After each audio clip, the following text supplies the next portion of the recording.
Ingvar, pínu déjà vu af leiknum í gær eftir þetta eða hvað?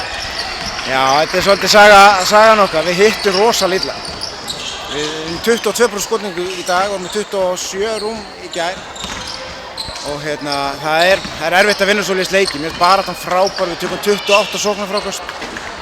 Fáum 80 skot í leiknum og það er unni grátlegt að vinna ekki leik með því að fá 80 skot en við áttum rosalega erfitt með að setja boltinn ofan í körfunni í dag. Það verður bara að viðurkennast. Þetta var svona kafli í þriðja hluta sem að þið skoruðu eiginlega ekki nein stig bara, er það ekki það sem að leikurinn fer bara? Nei, ég er ekki að meina að leikurinn hafi farið þá. Við jöfnum þetta í fjórða leikluta.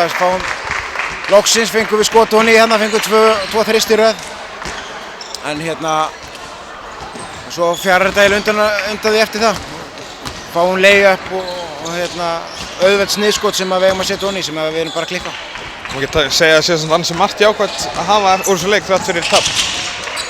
Jú, eins og sé, baráttan algjörlega til fyrirmyndar og taka 28 sóknarfrákast á móti liði sem er sennilega með 10-15 cm hærri meðalhæðum við.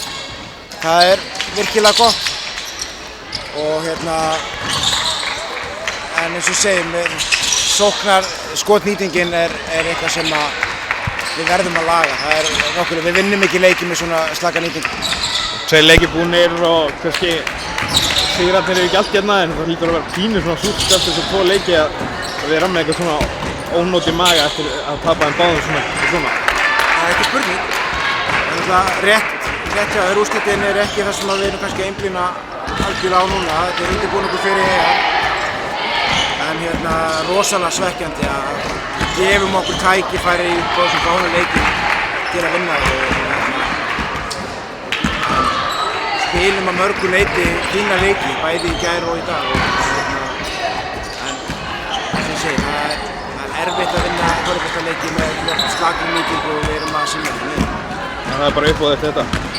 Já, bara áfram gakk, ekkert flókið.